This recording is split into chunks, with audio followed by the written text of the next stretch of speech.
నమస్తే, welcome to CM today news. ఏటా సినీ పరిశ్రమలోకి ఎంతో మంది హీరోలు వస్తారో చెప్పలేం, కానీ హీరోయిన్లు మాత్రం కుప్పలు తెప్పలుగా వస్తూనే ఉంటారు. చిన్న సినిమా తీస్తే చాలు అందులో కొత్త అమ్మాయిని తీసుకుంటారు.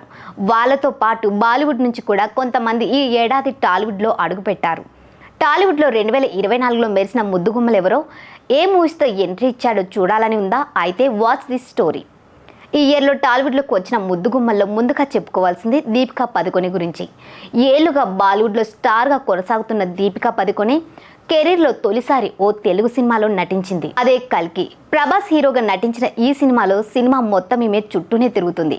పైగా ఆమె తన తొలి తెలుగు సినిమాలోని గర్భవతిగా నటించింది. ఈ సినిమా దీపికకు తెలుగులో మంచి లాంచింగ్ ప్రాజెక్టుగా నిలిచింది. ఇక దీపిక తర్వాత మోస్ట్ సక్సెస్ఫుల్ డెబ్యూ అనిపించుకుంది జాన్వీ కపూర్ అనే చెప్పొచ్చు. ఈ అమ్మాయిని తెలుగులోకి తీసుకొచ్చేందుకు ప్రతి ఏటా టాలీవుడ్ మేకర్స్ ప్రయత్నిస్తూనే ఉన్నారు. ఎట్టకేలకు 2024లో అది సాధ్యమైంది. ఎన్టీఆర్ హీరోగా నటించిన దేవరా సినిమాతో టాలీవుడ్కి పరిచయమైంది శ్రీదేవి కూతురు జాన్వీ పాప. ప్రస్తుతం ఈమె సౌత్ పై ఫుల్ ఫోకస్ పెట్టిందనే టాక్ వినిపిస్తోంది. కొత్త ఏడాదిలో మరిన్ని సినిమాలు చేయబోతుందని ప్రచారం జోరుగా నడుస్తుంది. హిట్స్ కొట్టకపోయినా ఇండస్ట్రీని ఆకర్షించిన డెబ్యూ హీరోయిన్లు ఇంకా కొంతమంది ఉన్నారు. వాళ్ళలో భాగ్యశ్రీ బోర్సే కూడా ఒకరు. హరీష్ శంకర్ డైరెక్ట్ చేసిన మిస్టర్ బచ్చన్ సినిమాతో హీరోయిన్ గా పరిచయమైంది భాగ్యశ్రీ బోర్సే. సినిమా డిజాస్టర్ అయినా కూడా భాగ్యశ్రీ అందాలు బ్లాక్ బస్టర్ హిట్ అయ్యాయి. ఇలా మిస్టర్ బచ్చన్ ఫ్లాప్ అయినప్పటికీ తన అంద చందాలతో ఇప్పుడిప్పుడే అవకాశాలు దక్కించుకుంటోంది ఈ బ్యూటీ. వీళ్లకు మళ్ళీ అవకాశాల వేటలో పడిన మరో బ్యూటీ మనీషా చిల్లర్. ఆపరేషన్ వాలంటీర్ సినిమాతో టాలీవుడ్లో అడుగుపెట్టింది ఈ మాజీ మిస్ వరల్డ్.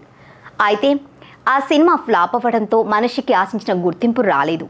అయినప్పటికీ ఆమె సౌత్లో తన అదృష్టాన్ని పరీక్షించుకోవడానికి సిద్ధమైందట.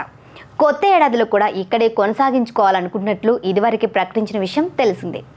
కన్నడ నాట వచ్చిన పెద్ద హిట్లో తెలుగులో పాతుకుపోవాలని చూసింది మరో హీరోయిన్ రుక్మిణి వసంత్. ఆమె నటించిన తొలి తెలుగు సినిమా అప్పుడో ఇప్పుడో ఎప్పుడో.